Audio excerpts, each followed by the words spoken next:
Thank you, Mr. Chairman. Ms. Eberly, in February, you testified before the Senate Banking Committee, and I believe your testimony was to the effect that traditional banks were able to weather the financial crisis reasonably well and are continuing to perform well. But as has been discussed here today, since 2010, when there were about 7,657 banks in the United States, 4 years later, by the end of 2014, that number had declined to 6,509 banks. At the same time, since the enactment of the Dodd-Frank Act, banks with less than $10 billion in assets have seen their market share decline by 12%, double the 6% decline of the 4 pre-Dodd-Frank years. So again, to Ms. Eberly, referencing back to your February testimony in front of the Senate Banking Committee when Senator Heller asked whether you thought industry consolidation was a concern, your response, I believe, was that most consolidation results from a financial crisis, so the way to prevent consolidation is to avoid crises through more regulation. My question is to you, one of the goals of financial reform was to solve this problem of too big to fail. And yet what we've seen is an avalanche of red tape coming in response to the financial crisis and a contraction of banks, a contraction of competition and choice, a consolidation of assets, and a concentration in fewer banks and bigger banks. So my question to you is, do you still maintain that more regulation is needed, or do you recognize that some of the avalanche of regulations is actually counterproductive from a standpoint of diminishing competition and exacerbating the problem of too big to fail?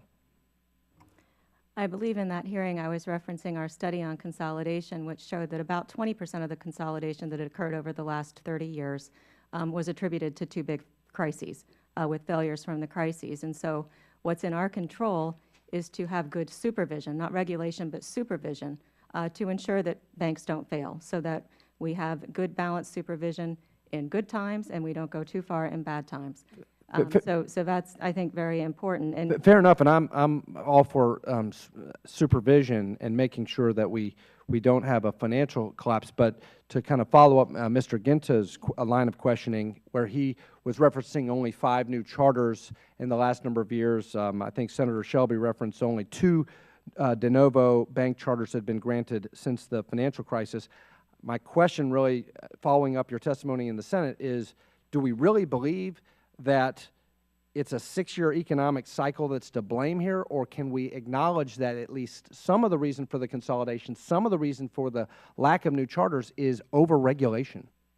Certainly the costs of operating in a regulated environment are factored in, but we've seen a tremendous amount of money come into community banks in the form of investment in that same time frame, which suggests to me that community banks are still viewed as viable by the investing community, and that the cost of regulation isn't keeping them from coming in. Well, let me just share a little anecdotal feedback from some of the community banks, small community banks in eastern Kentucky or central and eastern Kentucky, where I represent, and what they, and I think they would be disappointed to hear that you all are opposed to basically fair exam procedures where you have an independent appeal process. I mean, basically what a lot of these bankers are telling me is that they're no longer in the business of lending. They're in the business of paperwork and compliance. And for every $100,000 that they have to put into compliance, that's $1 million less capital deployed in their communities. So I would hope that there would be some sensitivity to that. Let me move on, since I'm running out of time, just really quickly to Commissioner Cooper.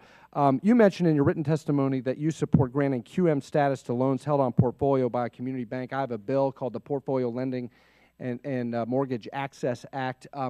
Mr. Silverman, your agency opposes that legislation. Director Cordray is on record as opposing the legislation. My question to you, Commissioner Cooper, can you explain your thinking and why you disagree with Director Cordray? Why is it that as the top representative of state-based regulators that you believe that portfolio lending encourages an alignment of interest between the lender and the borrower that would actually prevent some of the practices, the originate to distribute practices that led to the financial crisis?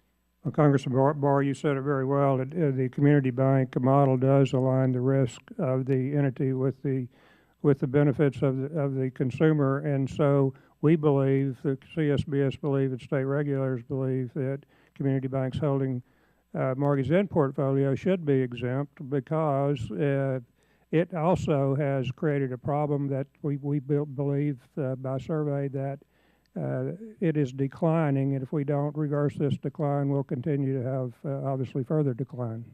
Thank you, gentlemen. Thank you. The gentlewoman from Utah, Ms. Love, is recognized for 5 minutes.